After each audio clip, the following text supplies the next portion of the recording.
Part 1. The night the bells rang at 3:00 a.m. Clapperboard 30-second hook, immediate fear. I woke up at exactly 3 a.m. Not because of a nightmare. Not because of a sound inside the house. But because something was standing outside my bedroom window. Breathing. Low. Heavy. Fogging the glass from the outside. And the worst part. We live on the second floor. Scene 1, Christmas Eve calm. This happened last Christmas. I didn't plan on sharing it. But after what happened to my sister, I don't think staying silent is an option anymore. We live in a small lakeside town in northern Minnesota. Snow everywhere. Endless. The kind that makes the world feel softer. Quieter. Dead. Christmas Eve was peaceful. Too peaceful. The neighborhood glowed in warm golden lights. Every house wrapped in decorations. Inflatable Santas. Plastic reindeer. Wreaths on every door. Inside, our living room looked like something from a holiday movie. Huge tree. Red and gold ornaments. White fairy lights blinking softly. Fireplace crackling. Presents stacked underneath.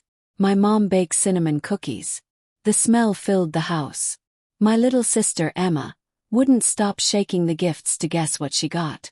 Dad was outside clearing snow from the driveway before the storm hit harder. Church bells echoed faintly across the frozen lake around midnight. Felt safe. Felt warm. But Christmas has always been hard for me. Because 5 years ago, my older brother drowned in that lake. Christmas night. No one talks about it anymore. But I still hear the water sometimes. Scene 2. Snowstorm isolation. Around 1:30 a.m. the power went out. Everything went black. The Christmas lights died mid-blink. The fireplace glow faded. Only darkness. Outside the snowstorm intensified. Wind howling. Ice hitting the windows. Dad checked his phone. No signal. Great. The storm knocked out the towers. Mom lit candles. Emma thought it was exciting. I didn't. Because when the house goes silent like that, you start hearing things you shouldn't. A ticking clock. The wind. And something else. A dragging sound outside. Like boots. Slowly walking through snow. Scene 3. The first disturbance. Around 2:45 a.m. I decided to try sleeping. The storm wasn't stopping. The house felt smaller. Heavier. I lay in bed staring at the ceiling. Then I heard it. A step. Not outside. On the roof. Crunch. Crunch. Low. Heavy. Deliberate. I told myself it was snow sliding. Then came the laugh. Child's laugh. Right above me. My stomach dropped. Emma was asleep down the hall. And there are no children on our roof at 3 a.m. during a blizzard. Scene 4 to 3 a.m. Then my digital clock flickered back to life. 3 a.m. Exactly. And that's when I heard breathing outside my window. Low. Wet. Fog forming on the glass. I sat up slowly. Heart pounding so hard I could hear it. Second floor. No balcony. No ladder. Just snowstorm and darkness. The breathing continued. Then something tapped on the window. 3 slow knocks. I whispered, "Dad." No answer. Another knock. This time harder. I forced myself to stand. Every step toward that window felt wrong. Like I wasn't supposed to look. Like something wanted me to. I pulled the curtain back. Nothing. Just snow. And for a split second, a red shape disappearing over the roof edge. Scene 5. The Santa silhouette. I ran to the hallway. Dad was asleep on the couch. Mom next to him. Emma in her room. No one else awake. "Did you hear that?" asked Dad. "Hear what?" "Footsteps. On the roof." He sighed. "It's snow sliding." But his face looked pale. Then Emma's bedroom door creaked open. She stood there holding something. Present. Wrapped in red paper. There were no tags on it. No name. It wasn't there earlier. "I think Santa came early," she said. Dad looked confused. "We didn't put this under the tree." The power flickered again. The tree lights blinked once. And for just a second, I saw a tall shadow standing behind the tree. Watching us. And 6. The lake memory. I couldn't sleep after that. Around 4:10 a.m. I stepped outside. I don't know why. The storm had calmed slightly. Snow everywhere, thick and untouched. There were footprints, large, boot-shaped, leading from the frozen lake up to our house, but none leading back. I followed them to the lake edge. And there, half buried in snow, was something red. Fabric. Wet. Frozen. Like a Santa coat soaked in water. And carved into the ice near it were 3 words. He is cold. My brother's name was Ethan. He drowned Christmas night. They never found his body. Scene 7. The neighbor's warning. Later that morning, our neighbor Mr. Halpern came over. Old man. Lives alone. He stared at the lake longer than usual. You heard the bells last night, didn't you? He asked quietly. There weren't any bells, Dad said. Mr. Halpern shook his head. There are bells. Every year. When someone's taken. Mom went pale. What do you mean taken? He looked at me. Your brother wasn't the first. Then he left. Just like that. Innate. The gift opens. Emma wouldn't stop staring at the mystery present. Can I open it? Dad hesitated. But eventually he nodded. She tore the paper. Inside was a snow globe. A small house inside it. A house. With a frozen lake beside it. And inside the lake. A tiny figure under the ice. Trap. Arms reaching up. When Emma shook it, the snow inside turned red. Final moment. Cliffhanger. That night, the power still hadn't returned. At 11:59 p.m., church bells began ringing again.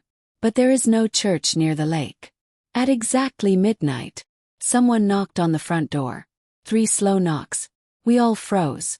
Dad looked through the peephole and stepped back. His face drained of color. What is it? Mom whispered. He didn't answer. He just said one sentence. It's Ethan. And the voice outside said, let me in. I'm freezing. Part 2. The door shouldn't have opened. The knocking didn't stop. 3 slow knocks. Then silence. Then 3 again. The kind of knock that isn't rushed. Isn't scared. Patient. Like whoever stood outside knew we would open it. Dad's hand trembled near the lock. Mom whispered, that's not him. Emma clutched the snow globe tighter. Outside, the wind had completely stopped. No storm. No movement. Just stillness. And then the voice came again. Mom, it's me. Please. It's cold. It was Ethan's voice. Exactly how I remembered it. Not older. Not distorted. The same.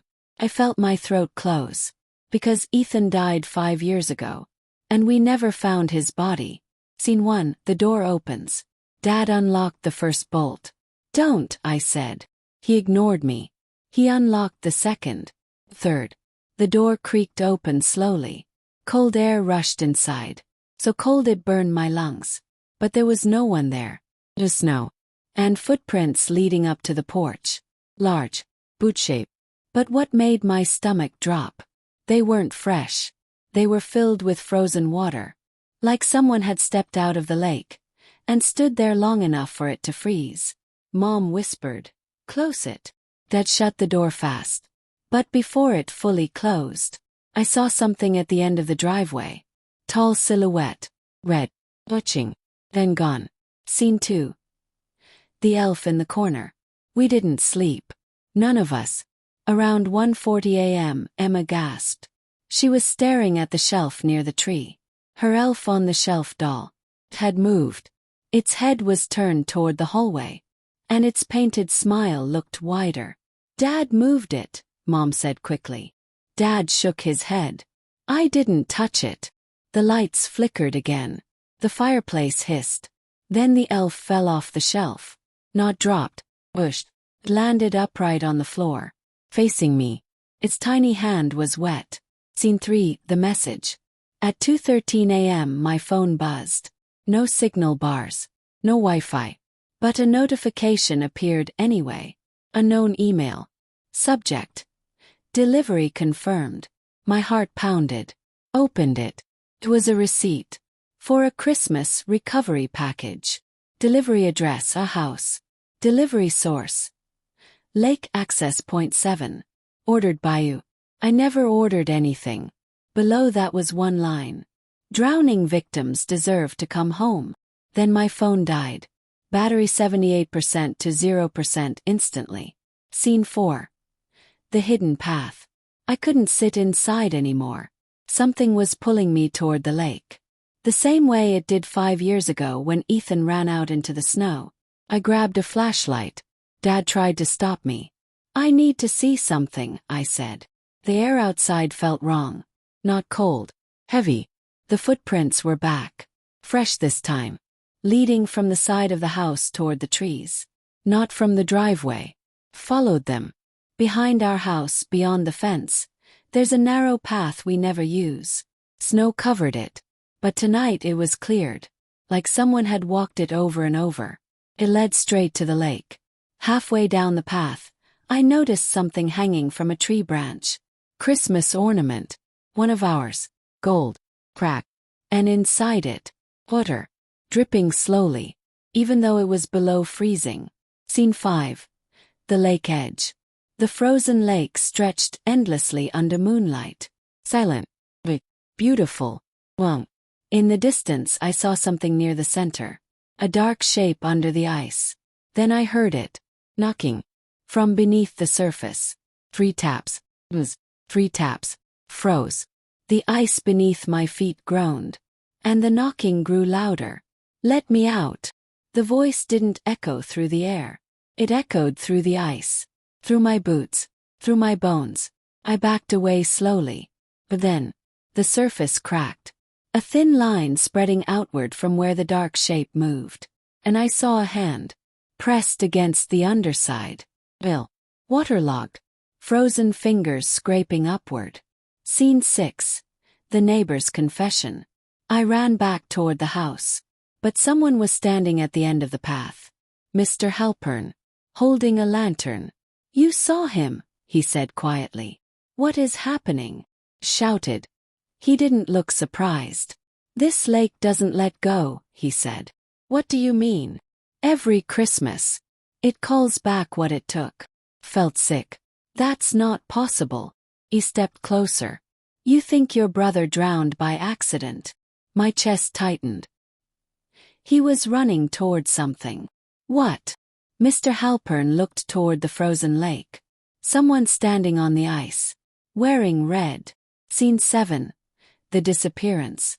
When I got back to the house, the front door was open. Snow blowing inside.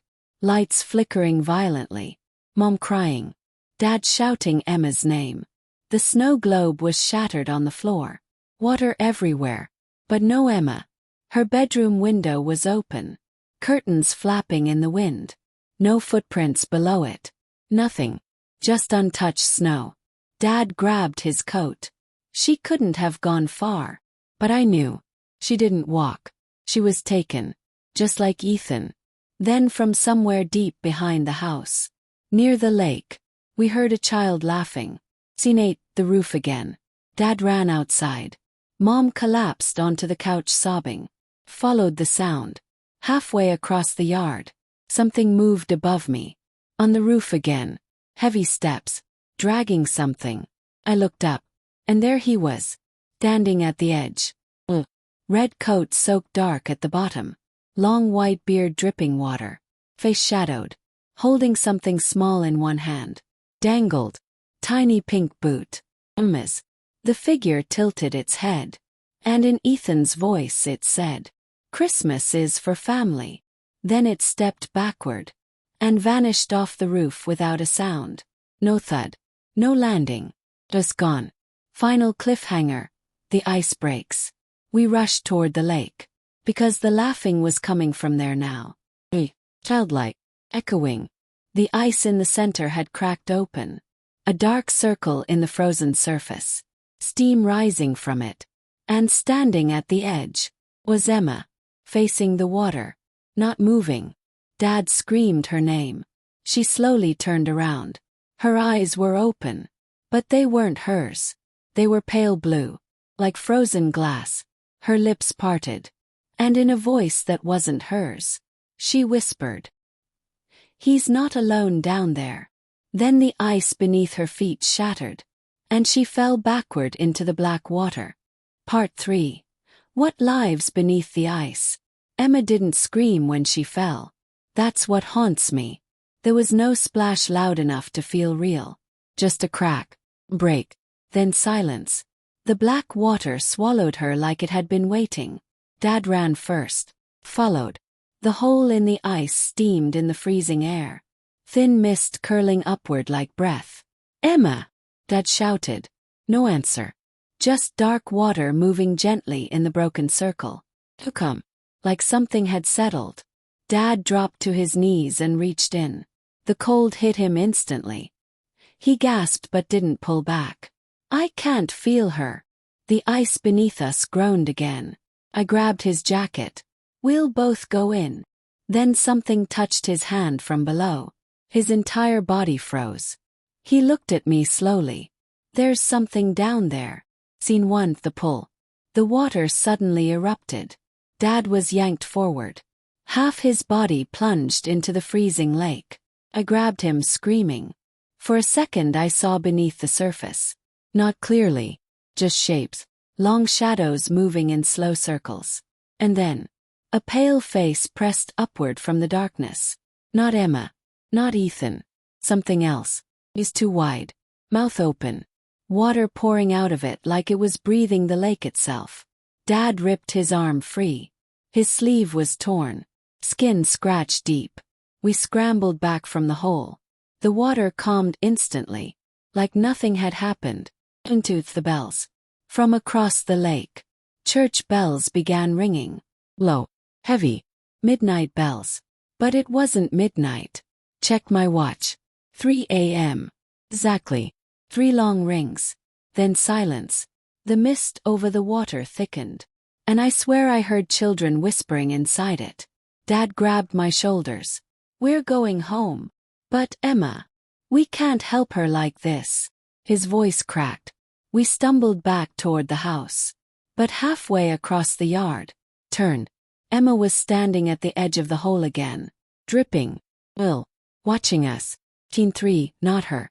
Dad saw her too. He ran. I didn't move. Something about the way she stood. Too straight. Too balanced. Her head tilted slightly. Like the figure on the roof. Dad reached her first. "Emma. Baby." She smiled. Too wide. Water streamed from her hair but never hit the snow. It disappeared before touching the ground. "I found him," she said softly. "Found who?" Dad whispered. She blinked slowly. "The one who waits." Then her body jerked. Like something inside her pulled tight. And she collapsed. This time she hit the snow. Solid. Real. Dad grabbed her. She was freezing. But alive. Barely breathing. Scene 4. The mark. We got her inside. Wrapped her in blankets near the fireplace. Mom cried non-stop. Emma's skin felt colder than ice. But what made my heart stop? There were handprints on her wrists. Not small ones. Large. Long fingers. Dark blue. Like bruises shaped in reverse. Like something had held her under. Then her eyes snapped open. With no pupils. And she whispered, "He says you owe him." Then she went limp again. Scene 5. The elf moves again. While Mom held Emma, I noticed something near the tree. The elf doll was back on the shelf. But we hadn't touched it. Its legs dangled. And tied around its neck was Ethan's old necklace. The one he wore the night he drowned. We never found it. Dad slowly walked toward it. "Don't," I said. But he grabbed the necklace. The second he touched it, the lights flickered violently. The tree ornaments shook. And every single gift under the tree shifted slightly. Like something underneath them moved. Then came the smell. Lake water. Rotting leaves. Wet wood. Inside the house. Scene 6. The recording. My phone suddenly powered back on. Full battery. A new voicemail appeared. Unknown number. Dad stared at me. "Play it." Pressed it. Static at first, then water sloshing, heavy breathing, and Ethan's voice. I didn't fall. Silence.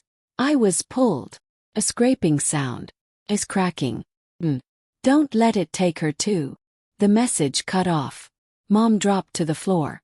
Dad's face drained of color. Because Ethan never recorded that. He didn't have his phone that night. Scene 7, the truth about the lake. Mr. Halpern came back just before dawn. Like he knew. He saw Emma wrapped in blankets. He sighed. It chose her now. What chose her? Shouted. The watcher beneath. Dad snapped. You're insane. Halpern didn't react. The lake was deeper once. Before the town built around it. Before the drownings. What is it? Asked. He looked at me carefully. Something that mimics. Silence filled the room. It watches families. Learns voices. Waits until Christmas. Why Christmas? Mom whispered. Halpern's eyes shifted toward the tree. Because it feeds on longing. Innate. The path revealed. When morning light finally touched the windows, the snowstorm was gone. Everything looked normal. Peaceful. Too peaceful.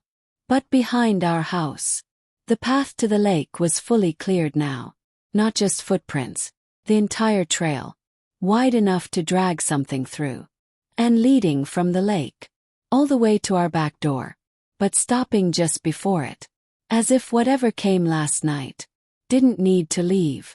Final cliffhanger. Beneath the floorboards. We were packing. Dad said we were leaving town immediately. Emma was still unconscious. Mom loading the car. I went back inside to grab my coat. That's when I heard it. Dripping. Inside the house. Not from the ceiling. From below. I stepped into the living room. Water was seeping up between the wooden floorboards. Dark. Cold. Spreading slowly toward the tree. And beneath the floor, I heard knocking. 3 taps. 3 taps. Then a voice. Muffled. Right under my feet. Why did you leave me down there? It wasn't Emma. It wasn't Ethan. It was something wearing his voice.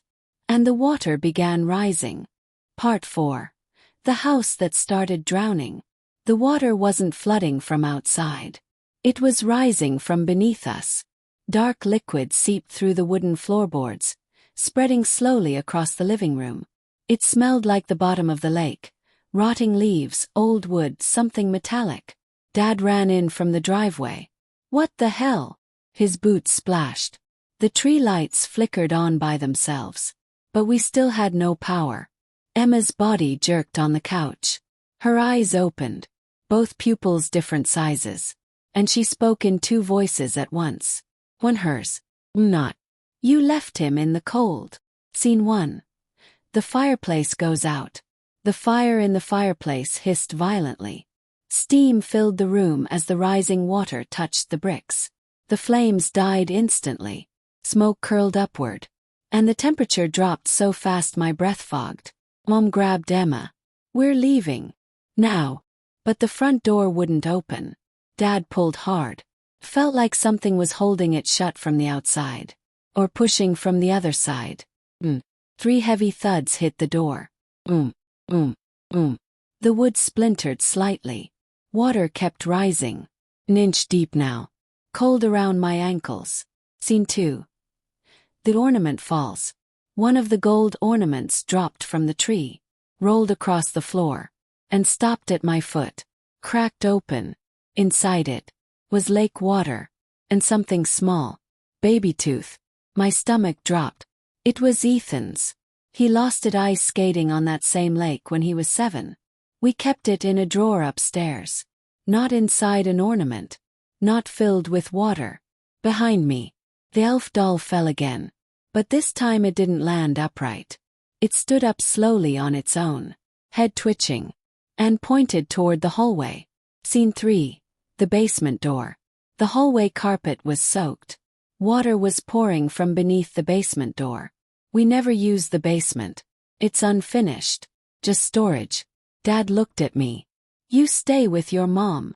But I followed him anyway. He opened the basement door. Water rushed up the steps like a breath escaping. Dark, cold, at least 3 feet high already. And floating near the bottom of the stairs was something red. Fabric. Moving slowly with the current. Dad stepped down one stair. Then another. The water reached his knees. Dad! He reached for the red fabric. Turned. It wasn't fabric. It was a coat. Santa coat. Waterlogged. And inside it, something moved. Scene 4. The face in the water. The coat twisted. Turned. And a face surfaced through the collar. Not fully. Just enough. Pale skin stretched tight. Eyes closed. White beard drifting in the water. Dad stumbled back up the stairs. The thing's eyes opened. Black. Completely black. And it smiled. Water poured from its mouth. Then the basement lights flickered on. But there's no electricity. We saw clearly now. The entire basement floor was gone. There was no concrete. No foundation. Just dark lake water stretching downward endlessly. Our house wasn't flooding. It was sinking. Scene 5. Mr. Halpern's truth. A loud knock hit the side of the house. Not the door. The wall. We ran to the window. Mr. Halpern stood outside in the snow, holding his lantern again. But the snow around him was melting. Water pooling at his feet. He shouted through the glass. "It doesn't want all of you." Dad yelled back. "Then what does it want?" Halpern's eyes locked onto Emma behind us. "It wants balance." The water in the house surged higher. Halpern continued. "Every Christmas it takes one." Mom shook her head violently. "No."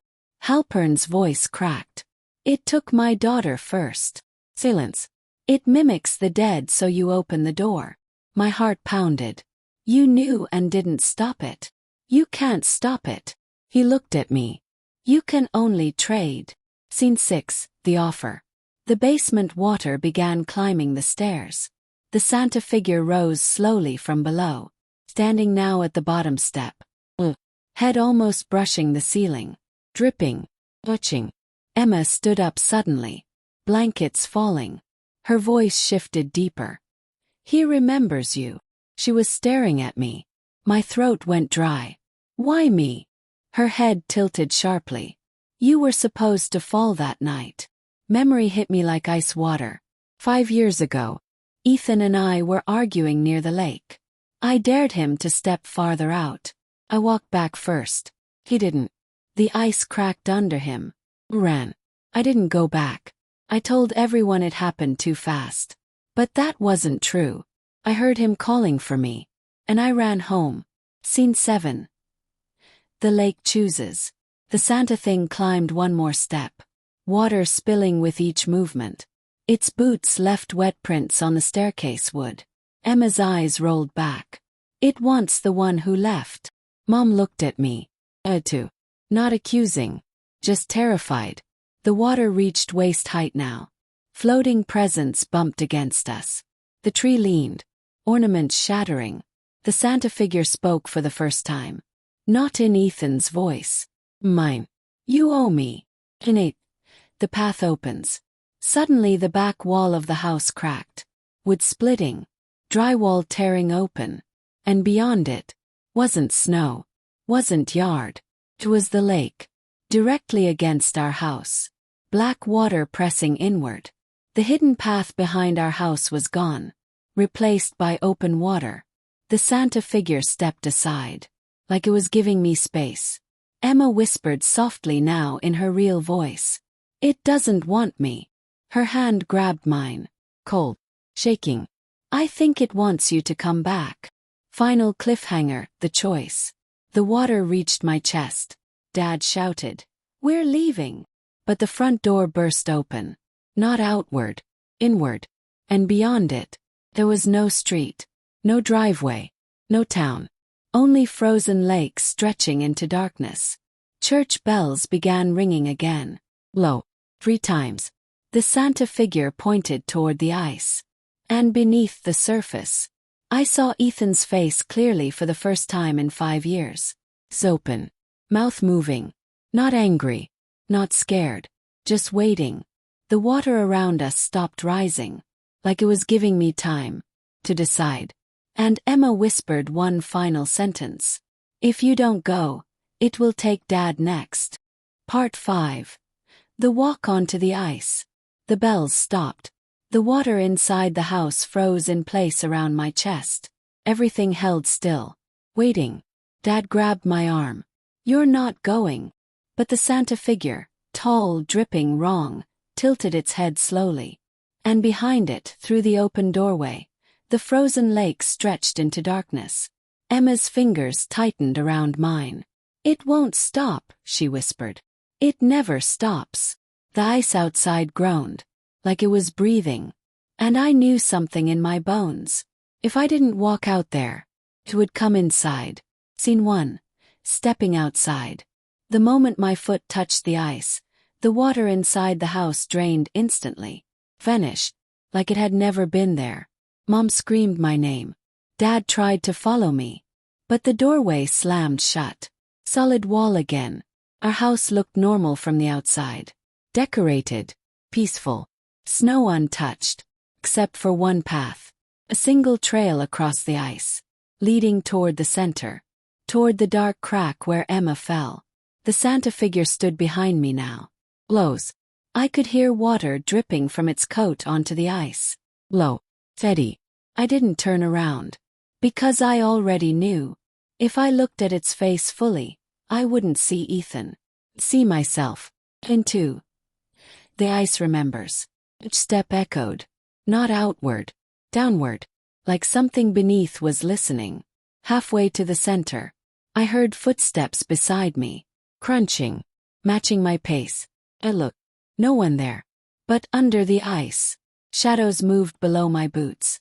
Long shapes. Circling. Keeping up with me. Then I heard Ethan's voice again. Right under the surface. You didn't look back. My chest tightened. I was scared. The ice beneath me darkened. A pale face drifted up below the surface. Ethan's. Exactly how he looked 5 years ago. Wet hair stuck to his forehead. Lips blue. You ran. Tears burned my eyes. I was 12. The face didn't blink. You were old enough. Scene 3. The Watcher rises. The crack in the ice widened as I reached it. Black water shimmered in the opening. Steam rising. And something began climbing out. Not fast. Low. Deliberate. Long fingers gripping the edge. Skin stretched too tight. A body shaped like a man but thinner. Taller. Water pouring endlessly from its mouth. Its eyes were hollow. Deep black pits reflecting the snow. This wasn't Santa. This wasn't Ethan. This was the Watcher beneath. It spoke without moving its lips. You left what was mine. I didn't know. It knows. The shadows under the ice pressed upward. And dozens of them. Flattened against the frozen ceiling below me. Scene 4, the truth of the lake. Images flooded my mind.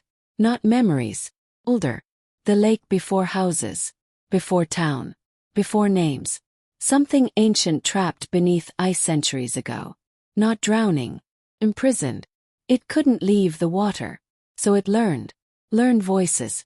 Learned grief. Learned how to make people walk onto the ice willingly. Every Christmas. When longing was strongest. When guilt was loudest. It mimicked the lost. And when someone stepped out far enough. Pulled. Not for hunger. For replacement. Doesn't kill randomly. Trades. One soul to hold the ice in place. So it can rise a little closer each year. Scene 5, Ethan speaks. The pale version of Ethan surfaced beside the Watcher. But this time his eyes were clear. Not black. Not empty. Just sad. It tricked me, he said quietly. It looked like Dad that night. My breath stopped. You saw Dad. He nodded. Standing on the ice. Calling me. My stomach twisted. You're not him, are you? He looked at the Watcher. Then back at me. I'm what's left. The Watcher extended one long arm toward me. You return. The shadows beneath the ice began pushing upward harder. cracks spreading outward in spiderweb patterns. And 6. The real choice. Behind me. Heard screaming. Dad's voice. From the house. Turned. The front door was open again. Dad stood frozen at the edge. But something was pulling him forward. Invisible force dragging him across the snow. He was sliding toward the ice. No! I screamed. The watcher's voice filled the air. Balance. Ethan stepped closer to me. If you don't take my place, it will take his. My mind raced. If I go down there, what happens? Ethan didn't answer right away. Then quietly, you hold it still. For how long? His expression didn't change. Until someone else comes. Scene 7, the breaking point. The ice beneath Dad's feet cracked. He fell to his knees, being dragged toward the open hole. Mom ran outside too, screaming. Emma stood in the doorway, watching silently, like she already knew. The watcher's hand hovered inches from my chest. Cold radiated from it. Return. I looked at Ethan. Will you be free? He shook his head slightly. It doesn't free anyone. The truth hit me like a knife. This wasn't about saving Ethan. It was about replacing him. And the watcher didn't need grief. Needed guilt. And mine was stronger. Scene 8. Something unexpected. Just as I stepped forward, Emma screamed. Not scared. Angry. And the snow globe shard she had hidden in her pocket. She threw it onto the ice. It shattered again. Water spilled out. But instead of spreading, it froze instantly into a symbol. A circle with lines branching outward. Mr. Halpern's lantern light appeared from the shoreline. He shouted, "Break the reflection." I didn't understand. Until I saw it. The watcher's body wasn't casting a shadow. It was reflecting. Like it was still partly in the water. I grabbed the broken ornament near my feet. And smashed it into the watcher's chest. The glass didn't shatter. It sank into its body. Like piercing thin ice. And suddenly, every shadow beneath the lake screamed. Final cliffhanger. The ice gives way. The watcher recoiled violently. A shape distorting. Melting. The ice beneath all of us shattered at once. Not cracking. Collapsing. Dad fell through. Into. The watcher dissolved into black water. Ethan's figure flickered. And I felt myself falling. Into freezing darkness. As the lake swallowed us whole. And the last thing I saw before going under. Was Emma still standing on solid ice. Unmoved. Unfallen. Watching. Part 6. The world beneath the ice. Cold. Not normal cold. Not winter cold. This was the kind that erased thought. The moment I hit the water, my lungs seized. Darkness swallowed everything. No surface. No sky. Just black water pressing from every side. I tried to swim. But something wrapped around my ankle. Not tight. Just enough to guide me downward. And that's when I realized. I wasn't drowning. I was descending. Scene 1. The sunken house. Light flickered far below. Greenish. As if moonlight filtered through miles of water. And then I saw it. A house. But older. Submerged at the bottom of the lake. Christmas lights glowing faintly around the roofline. Tree visible through the front window. Ornaments drifting in slow circles. Time wasn't normal here. It was layered. Every Christmas layered over the next. I saw different versions of the house overlapping each other. Different years. Different decorations. Different families. All below the ice. Scene 2. The others. Shapes moved between the houses. Not fish. People. Suspended upright in the water. Open. Mouths slightly parted. Frozen but not decayed. Some were children. Some adults. All dressed in winter clothes. One of them turned slowly toward me. Ethan. Not the reflection from before. The real one. His eyes focused. Recognition there. You shouldn't have come. His voice vibrated through the water, not through air. I didn't choose, I answered. You did, he said gently. You stepped forward. Shadows shifted behind him.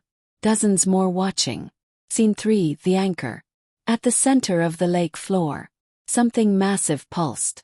A shape too large to fully see. Like a heart made of ice and bone. Veins stretched outward from it. Thin dark lines reaching into each suspended body. Connecting them. Holding them. Anchoring them. Ethan drifted closer. That's what it is. The Watcher. Yes. He shook his head. No. That's just the mask. The mask. The Watcher is only the voice. The lure. The massive shape pulsed again. The lake trembled. This is the anchor. Scene 4, the truth. Ethan's eyes hardened slightly. It can't rise while someone holds it. So you're holding it. Yes. The dark vein connected to his chest tightened.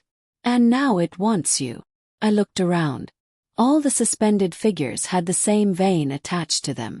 Different lengths. Different ages. Every Christmas. One added. None removed. It doesn't feed, Ethan said. It stabilizes. What happens if no one replaces you? The water around us rippled violently. The anchor pulsed faster. It rises. Visions flooded my mind. The lake breaking its edges. Water swallowing the town. Not drowning randomly. Targeting houses. One by one. Until something new stood in the center. Not frozen. Wait. Scene 5, Emma's role. A flash of white light cut through the darkness. Emma appeared above us. Not drowning. Floating. Open. Breathing underwater. Her dark vein connected to nothing. Free. Ethan looked confused. She's not chosen. Emma's voice echoed clearly. You were never meant to be taken. She looked at me. It was supposed to be me. My heart stopped. What? She drifted closer. When you dared Ethan, it heard you. Cold realization settled. I called it. She nodded. You gave it permission. The Watcher didn't choose randomly. It waited for guilt strong enough to anchor. And mine was loud. Scene 6. The recovery package. Images shifted again. My email. The dark web receipt. Ordered by you. Ethan pointed toward my chest. You've been logging in at night. My stomach twisted. What are you talking about? You've been searching. Memory fragments flickered. Late nights. Typing without remembering. Forums about near-death. Drowning experiences. Subconscious guilt pulling me toward it. The lake doesn't just mimic voices. Seeps into thoughts. Influences. Just. That email wasn't random. It was my own guilt clicking confirm. Scene 7. The Watcher unmasked. The water darkened again. The tall Santa figure formed in front of us. But now its body cracked, splitting like ice breaking apart. Inside was nothing, just water shaped like a man. Hollow outline. The voice spoke without sound. You stepped forward willingly. It didn't sound angry. Sounded patient. You belong here. Ethan's vein tightened painfully. His body jerked. I can't hold much longer. The anchor pulsed faster. Cracks appeared along its surface. The lake above trembled violently. Through the water ceiling I saw shadows of my parents struggling at the surface. The ice was reforming around them. They were trapped halfway through. Kinate, the choice beneath. Ethan grabbed my shoulders. If you take it, they live. And you. I stay. That's not fair. He smiled faintly. It was never about fair. Emma hovered closer. You can refuse. What happens if I do? She didn't answer. The anchor answered instead. The entire lake shook. Above us, I saw houses along the shore cracking. Water pushing outward. The town beginning to sink. The anchor doesn't drown individuals. Drowns everything. Fun held. Ethan's body flickered. He was fading. The vein connected to him was turning black. It's choosing again, he whispered. And I felt something cold wrap around my chest. Not pulling. Claiming. Final cliffhanger. The replacement. The vein detached from Ethan suddenly. snapping loose like a cut wire. I gasped, free for the first time in 5 years. And the dark line shot toward me, piercing straight through my chest. No pain, just weight, unimaginable weight. The anchor pulsed and locked onto me. Above us, the lake's surface froze solid again. The town stabilized. Ethan drifted upward, no longer tethered. He looked down at me with tears in his eyes. "I'm sorry." The watcher's hollow shape leaned close and whispered, "Merry Christmas," as I felt myself sinking deeper, becoming still, becoming part of the ice. Part 7. The one who holds the ice. There is no heartbeat down here. No breath. No hunger. No sleep. Just pressure. Endless pressure. The moment the vein pierced my chest, the cold stopped hurting. Because I wasn't cold anymore.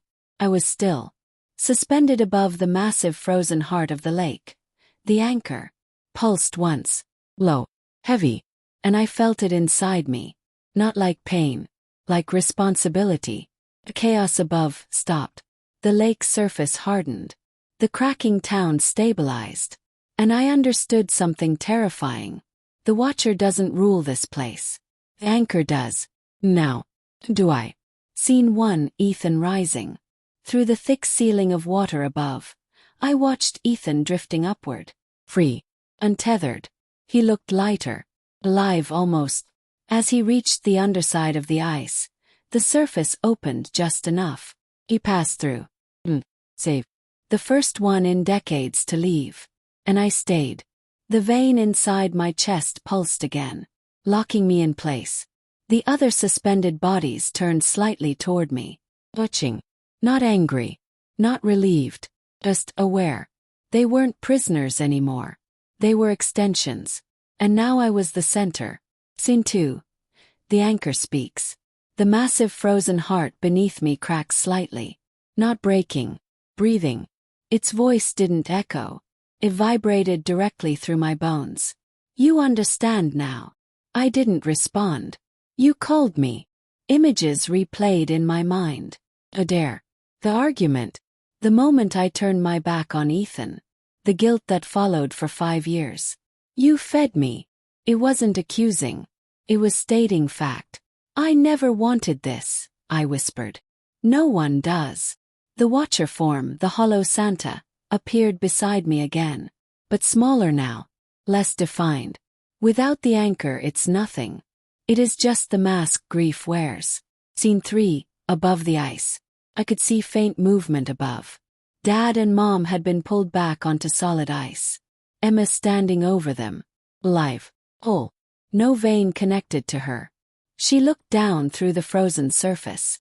Directly at me. And smiled softly. Not sad. Not scared. Knowing. The realization hit me slowly. Emma was never meant to be taken. She was never touched by guilt. She didn't call it. I did. That's why it couldn't anchor to her. That's why it chose me. Balance requires invitation. And I opened the door 5 years ago. Scene 4. Mr. Halpern's secret. A new memory surfaced. Not mine. Mr. Halpern. Standing on the lake decades ago. Crying. Holding his daughter's glove. Blaming himself. The lake responded. It always responds to guilt. He didn't stop it because he couldn't. He had already fed it once. Every family connected to this lake has a moment. A mistake. A regret. The anchor doesn't hunt randomly. Wait.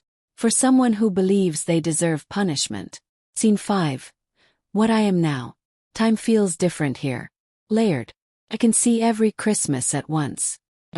Future. I see a boy 5 years from now stepping onto this ice.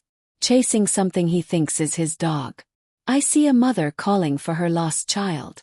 I see grief forming like cracks in glass. The anchor pulses when guilt spikes. That's how it chooses. And I feel it all now. Not as pain. As awareness. I am not drowning. I am holding. Holding the weight of something ancient. Keeping it from rising. Because if I let go, the town won't flood. The world won't end. It will simply start replacing faster. No single anchor. No balance. Just endless pulling. Scene 6. The truth about the Watcher. The hollow Santa form circled me slowly. You fear me. I don't fear you, I answered. You should. Split open. And I saw its true shape. Not a monster. Not a demon. Just water. Moving into whatever shape grief needs. Father. Brother. Santa Claus. Lost voice in the dark. It is not evil. It is hunger without morality. It reflects what it's given. And I gave it guilt. That's why it came for me. Scene 7. Emma's visit. Suddenly the ice above cracked slightly. Not breaking. Opening. Emma slipped down through the water like she belonged here. She didn't drown. She walked through it. Her eyes clear. I can visit, she said softly. How? She smiled. I never blamed myself.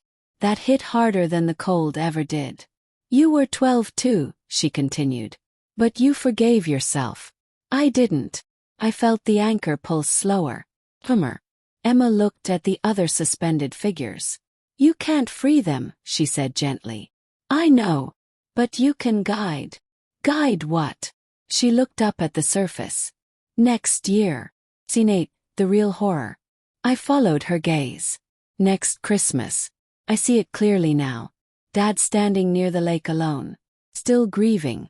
Still feeling responsible for both of us. That guilt growing. Feeding. The anchor pulsed stronger at that image.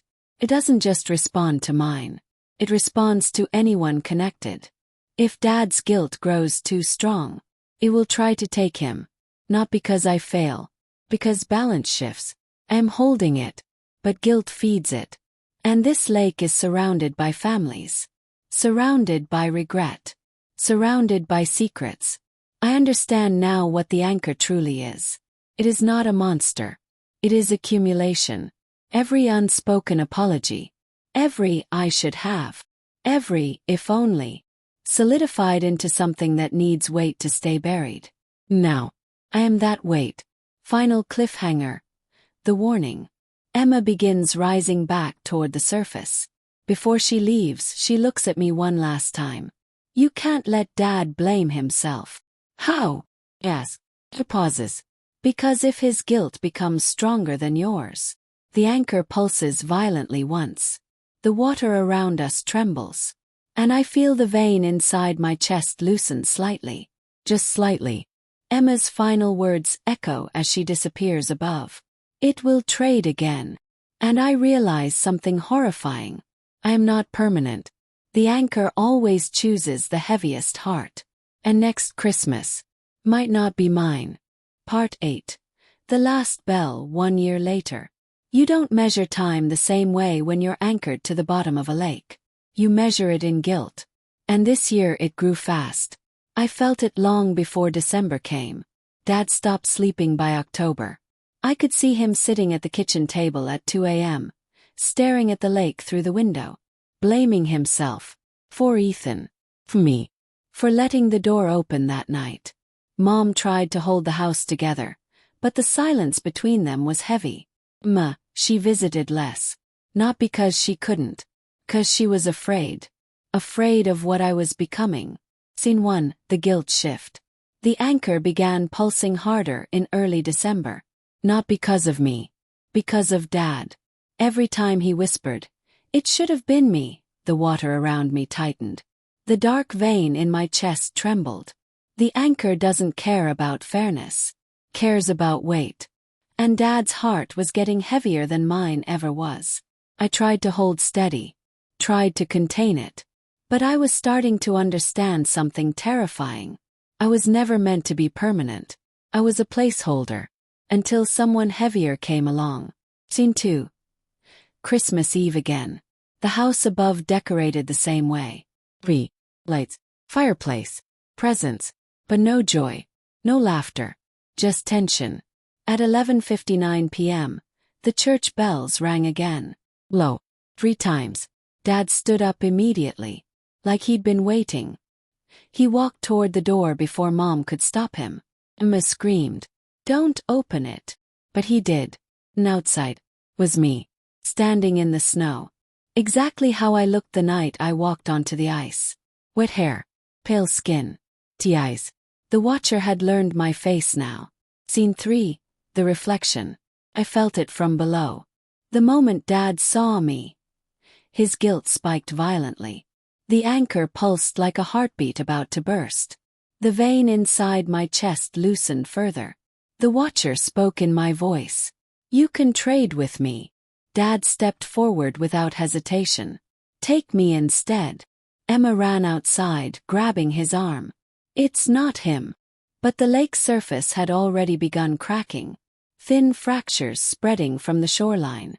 The watcher smiled. 'Cause this is what it does best. Doesn't force. Convinces. Scene 4. The truth revealed.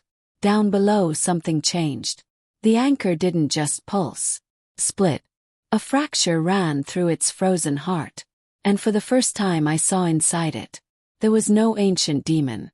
No god. No creature trapped. Just layers. Layers of people.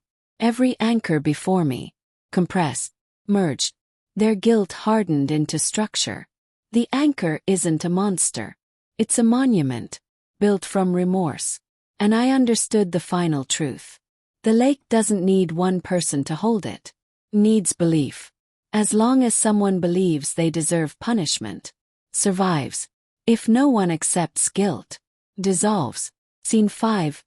Breaking the cycle. Above the surface, Dad stepped onto the ice. The watcher reached for him. The cracks spread wider. Emma screamed something I couldn't hear. But I felt it. Not guilt. Not fear. Anger. It was an accident. Her voice cut through everything. The anchor trembled violently. Dad froze. Emma grabbed his face. You didn't kill them.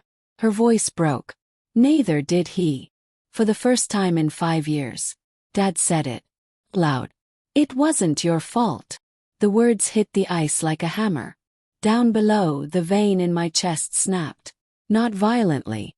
Cleanly. The anchor fractured again. Scene 6. The collapse. The watcher's form distorted. My reflection melted. The hollow Santa collapsed into water. The ice didn't shatter. Softened. The cracks sealed. The lake stilled. Above me, Dad fell to his knees on solid ground, crying. Not in guilt. In release. The anchor's layers began separating. The suspended figures around me drifted free. Ethan appeared beside me again. But this time, no vein. No tether. He smiled. It only works if you believe it. The anchor continued breaking apart. Not exploding. Dissolving. Like ice under sunlight. Scene 7. Letting go. The pressure vanished. For the first time since I fell into the lake. Felt warmth. Not physical. Emotional. Forgiveness. Emma's voice echoed faintly above the surface. We forgive you. Mom's voice joined.